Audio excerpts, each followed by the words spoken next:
Coming up on the sports news, we're going to talk some boxing with Gemini James McIntyre, who is going to be here. We're also going to talk about lacrosse, chins up, some baseball as well. But the headlines are next, powered by the Red Zone on Regent Street. Straight ahead, here on the sports news on Channel 57 Sports.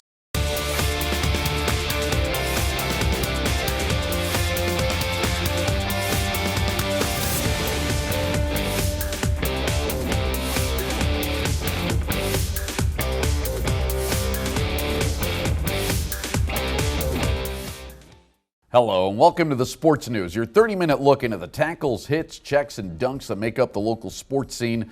I'm your host, Rich Reynolds. Let's hit the ground running. Well, summer's in full swing and everyone might be out of school to enjoy it, but the University of Wisconsin is still keeping busy. Shortly after announcing that an astounding 95% of football season ticket holders renewed for the fourth straight year, by the way, the athletic department also announced their male and female athletes of the year. For the men, it was track standout Zach Zemek, who won the heptathlon at the 2016 NCAA Indoor Championships and finished runner-up in the decathlon at the 2016 NCAA Outdoors. On the women's side, it was pretty simple. The dominant hockey goalie Anne-Renee Desbiens won the award going away. Desbiens had the best season by an NCAA goalie ever. She set NCAA records for goals against average, save percentage, and shutouts. Speaking of accolades and recognizing standout athletes, the 2016 All-Star Classic presented by the Wisconsin baseball coaches took place this past weekend in Oshkosh. Local high school players that participated include Tanner Kirchberg of Columbus, Logan Michaels of DeForest, Dayton Zettelmeyer of Evansville, Donovan Tomney of Madison East, Alex Morrison and Brennan Schmitz of Middleton, Brooks Chandler of Pecatonica, Jack Nelson of Portage, Marquise Reuter of Sun Prairie, and Trevor Kearney of Rio, also Diggy Semeroli of Wisconsin Dells. The fun and excitement of rules changes were in full effect this week as the WIAA Board of Control met and approved rules changes in basketball, wrestling, and conference realignments. The biggest story, though, is probably from baseball, as the board approved a 100-pitch count limit on pitchers. After throwing 100 pitches in a game, the pitcher will also need to take 3 days off from throwing. Perfection is still on the minds of the Madison Radicals after improving to 11-0 on Saturday night by defeating Chicago 21-10 in the Windy City. The win locked up the #1 seed in the Midwest Division of the AUDL playoffs and has positioned the Rads to within 3 games of their first ever perfect season. And huge crowds have been dominating the Champions Tour stop this week, the American Family Championship at University Ridge. Although the play on the course was headlined by low scores, great shots, and even an ace, the big story of the weekend was the celebrity foursome on Saturday, which featured Brett Favre and Steve Stricker teaming up against Andy North and Mark Tauscher. Now, just to make sure this story is complete, North and Tauscher beat Favre and Stricker in the 9-hole exhibition. For more information and all the 411 on our headlines, check out these fine websites. Stick around, we have a jam-packed show as we'll talk baseball with Team Heat, lacrosse, Madison Blaze, and boxing with Gemini James McIntyre next on the Sports News here on Channel 57 Sports. Back on the Sports News now, we bring in a familiar face in Gemini James McIntyre. He's a promoter, he's a coach, he's a fighter, does it all. And James, welcome back to the program. Let's talk a little bit about Ford's Gym. What's been going on at the gym now? Anything new changing over there? Yeah, actually, we've been having a huge influx of women lately. I don't know what's going on, but it usually used to be just like one girl in the gym, a couple girls in the gym, but now I couldn't even tell you how many women, especially on the boxing side. We probably got about 10 women in there, so it's a different type of change, but it's fun and beautiful. Wow, interesting. So where do you think this surge in female interest is coming from? It doesn't hurt that we got Andrea Nelson there, of course, the head coach, and she was a champion herself. She was 11-0 at one point in time as a female fighter, so having her there was great. And I just think that over time you had women like Layla Ali, Gina Carano, now you got Ronda Rousey, you got Holly Holmes, Misha Tate, and those are all beautiful women. So I think that now that women are fighting that they don't have to fit like the stereotype of being, the burly girl with hair on their legs and stuff like that. They can still be, they can still be gorgeous and be themselves and come in there and achieve their dreams and achieve their goals, still being who they are. Yeah, and it's great that Andrew's over there too. I used to love watching her fight, and I think she was excellent. So, so who are some of these ladies, and can we ever maybe see them fight here in Madison?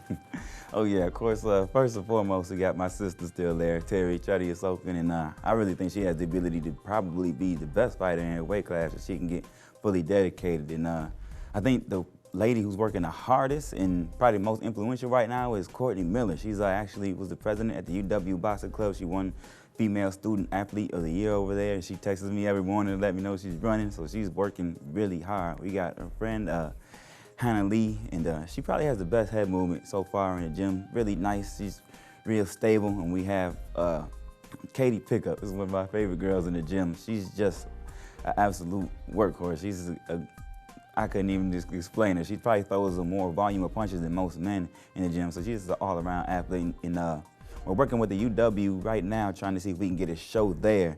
So hopefully we will get a chance to see these girls fight real soon. Oh, that'd be excellent. Yeah, is it any different though? I mean, like training women versus training men, differences in the training, is it uncomfortable at all? Talk a little bit about that if you could. Yeah, sometimes, with the guys, if they're making a mistake, I can kind of just grab them, move them. With women, I can't really do that, and that's Watch where you grab. Yeah, and most of the mistakes that happen from usually from a waist area on a boxer or fighter. So especially for a girl, I can't just put my hands right there. So I gotta watch myself in there. But it's it's all the same when it's all said and done. Well, hopefully we get to see a lot of them and see the women fight and stuff like that. Love to hear about the training aspect of it as well. James, thanks for joining us on the program. That's great stuff. We'll see you again real soon. Thank you. See you guys soon. Love talking baseball and love talking Team Heat as well, because Team Heat, one of these local travel teams, is really one of the best and will help you get seen by college recruiters. And as proof of that, we're going to bring in a couple of former Team Heat members here now, as we have Jared Nelson and Ben Workvet, who are joining us right now. And gentlemen, thanks for joining us, and I want to talk about college. Jared, I know you're already there. Ben, you're going there. If you guys could, talk about your schools for us, please. I currently attend Southmount Community College. I play catcher in Phoenix, Arizona. Okay. I'm a senior at Veronier High School, and I'm committed to the University of Arkansas. I'm also a catcher as well, and so it's just nice getting down south and being able to play in the SEC conference. I bet being able to play and practice year-round is always good stuff. So talk about like your schools and how they got a chance to see you for the first time, because a lot of people don't understand, how does that whole process work?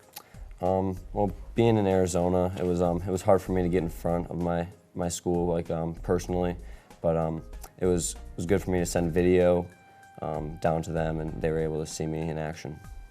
For me, just being able to attend bigger tournaments in the summer and get in front of the coaches, it was kind of cool for me because Arkansas didn't actually come to see me play.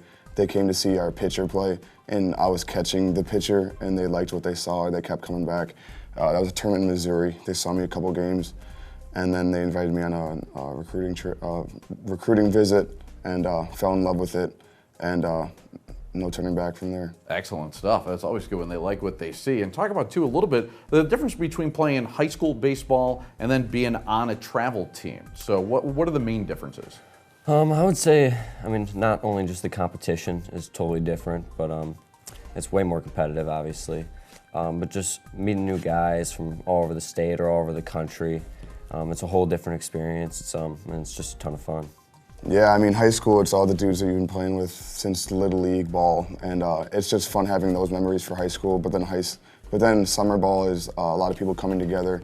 Usually it's the select kids from high school that really take baseball in stride and really enjoy it and have a passion for it. And so they all come out with a team, and it's a lot more competitive, and there's a lot of better ball players in the summer. How about tips for guys that are in high school right now that are playing ball? How do they get to the next level? Well, you obviously got to work hard towards it. That's the most important thing. If that's what they want to do, and that's my biggest recommendation for them, is just to work hard and have the love for the game. Yeah, absolutely. Yeah, and quickly, and Ben, maybe I'll ask you, favorite moment of playing with Team Heat? Well, For me, I mean, just enjoying time with all the team and just the teammates and all the camaraderie is always a blast. Just meeting new friends and lifelong friends. I mean, I'll never forget it. great stuff. Ben and also Jared, thank you for joining us here, and we will have more right after this on Channel 57 Sports.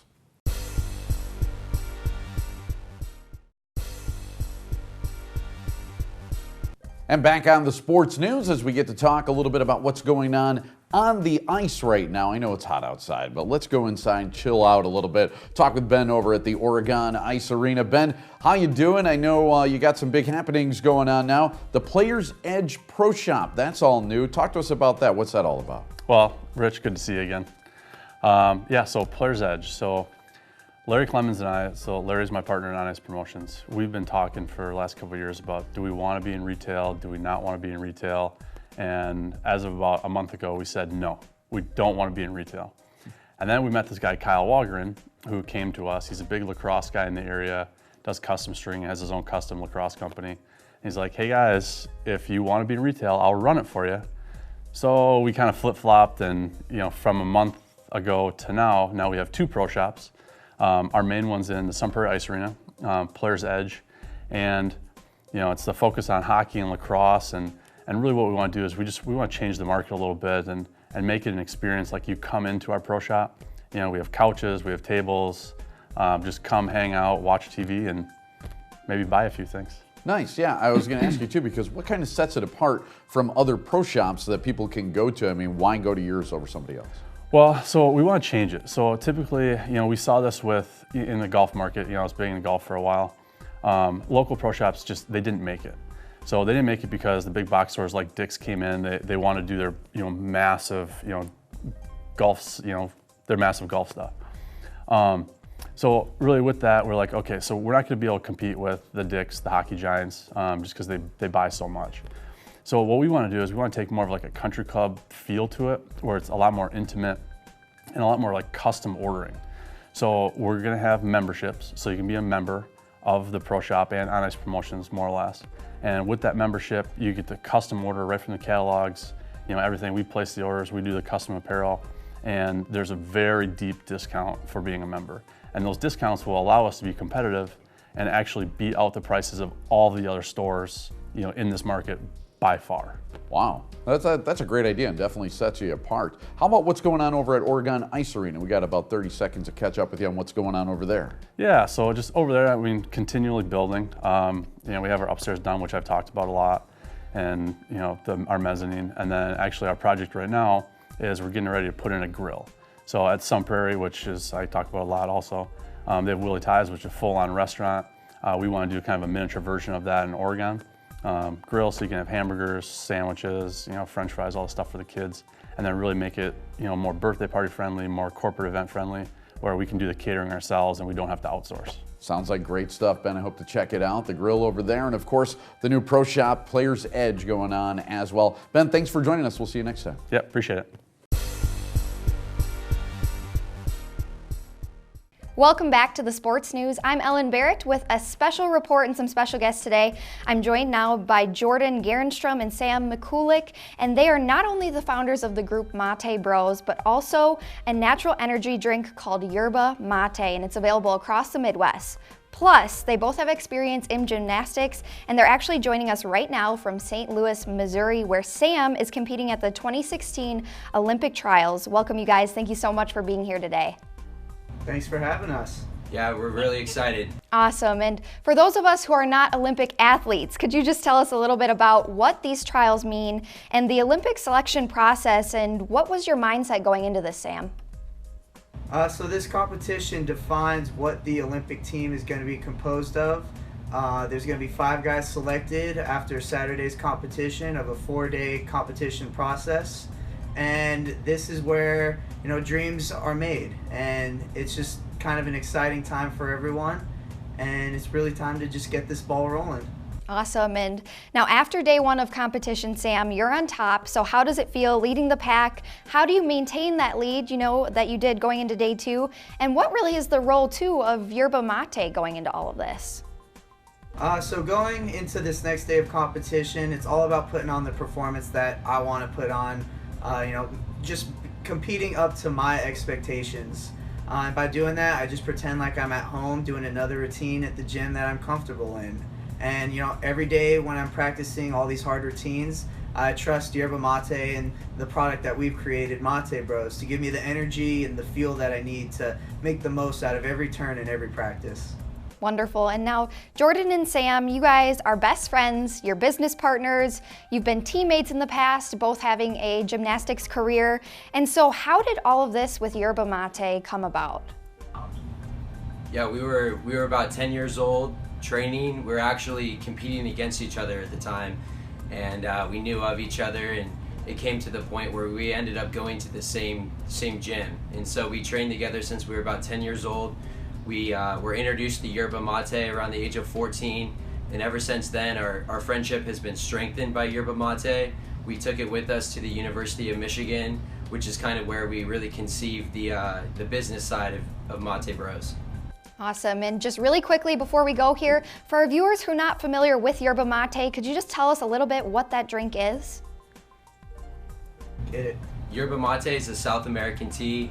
It's known for the natural caffeine in the product. It's better for you than the caffeine found in coffee and green tea because of the xanthines found in the product as well. So you can try the product at any Woodman store now. We're available all over. You can also get it at matebros.com/shop.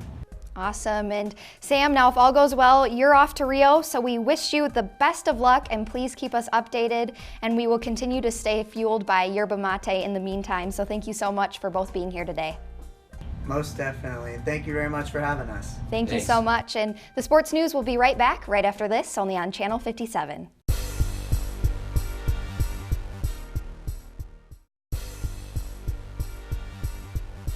And back on the sports news, and now time to talk some lacrosse, and I'm not talking about the city on the Mississippi. I am, of course, talking about one of the fastest growing sports in the entire country as we bring in Mark Jamison, who is the tournament media director for the Wisconsin Lacrosse Federation. And Mark, thanks for joining us here on the sports news today, and let's talk about the state championships that are coming up.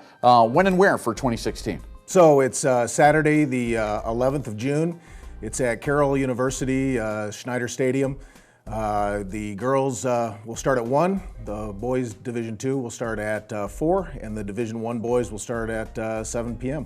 And now, how do the teams get there? How do they end up qualifying for the championships? Okay, so the way it works is all the programs, all the high school programs are seated within a tournament schedule, and then over a period of about 2.5 weeks, we all play each other, and eventually we come down to the 2 top teams in the state.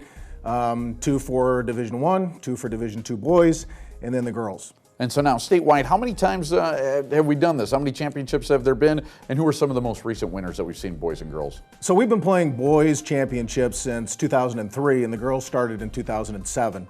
The last couple of years, the boys Division I, last year was Middleton. The year before that was Verona.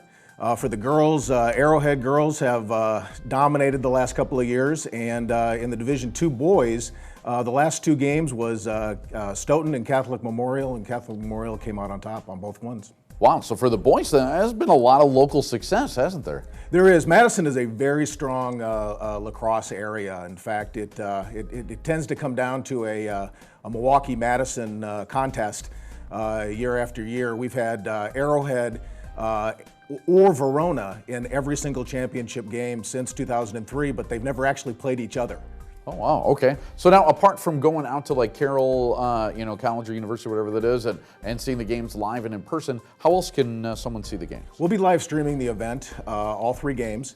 That live streaming link is on the Lacrosse Federation site, which if you just Google Wisconsin Lacrosse Federation, it'll take you right to it, and there'll be a link to get to the live streaming event right there. Very cool. We're always worried about that, on TV. How can you watch something, so we got to let everybody know about that. Also, tell us too, at the actual tournament site, are there other events that are going to be going on as well? Yeah, in fact, besides crowning our championships, we're going to have the inaugural introduction of the Wisconsin Lacrosse Hall of Fame. So we'll have 8 folks who have been a major contributor or a major player or a significant coach will be inducted into the Hall of Fame. We also announce our all-state teams at the tournament as well. It's great stuff. It's a great sport to watch, and I'm really glad that it's growing, not only statewide but nationally as well. So, Mark, thanks for your time and good luck with the tournament. Thanks for having me.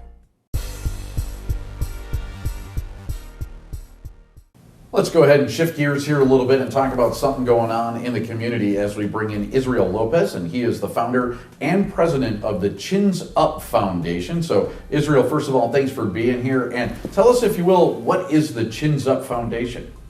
So we are an IT nonprofit organization that matches collegiate athletes with elementary age students, 4th, 5th, and 6th graders in a letter exchange program. And we have software that we implement directly in the classrooms, allows them to write their letter. Letters are intercepted by us and forwarded on to the recipient. It's an email exchange system of sorts, but we utilize that collegiate athlete platform to mentor the kids and provide them with someone to look up to and teach them what college life is all about. Okay, so it's for the kids a little bit and for them to be mentored. I'm guessing, too, it's probably a good exercise for the college athletes, isn't it? It's great for them. For us, the next phase of our organization and our software is we're developing a mobile phone application. So we're allowing the collegiate athletes to give back to their communities from their smartphones, which really hasn't been done. We're doing it here in Madison, Wisconsin, so it's pretty cool. Very cool, yeah. And I'm wondering, too, what made you think of this to start it up? What was the initial need and thought process behind it? Well, I lived here in Madison through middle school, and I actually received a letter and a picture in the mail from former Badger football star Donnell Thompson, who won a couple Rose Bowls with the Badgers, number 44, middle linebacker. Great guy. And he had sent me a letter in the mail, and it changed my life. I went through some great difficulties through high school. I've been on my own since I was 15. I lived with friends all through high school. And at one point, I was living in my car, had a garbage bag of clothes, and a small 19-inch TV, and I had that picture from Donnell.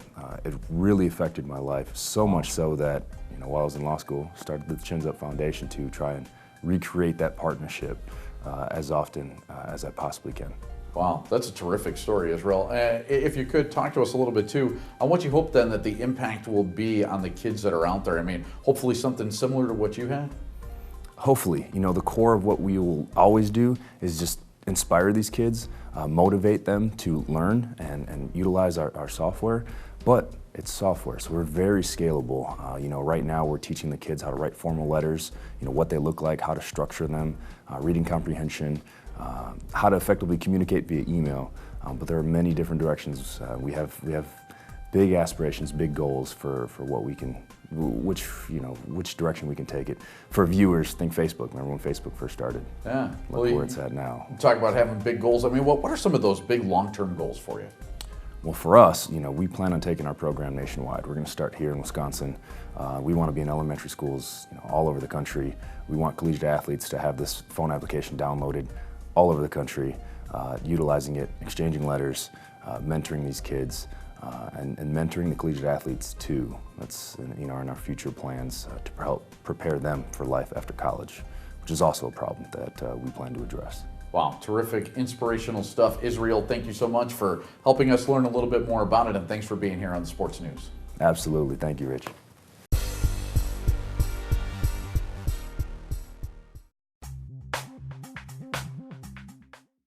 Thanks to all of our guests, and thank you for watching the Sports News here on Channel 57 Sports. Also, a big thank you to the Red Zone on Regent Street. Rick and all the guys, check them out online at redzonemadison.com. We'll see you next time right here on the Sports News on Channel 57 Sports.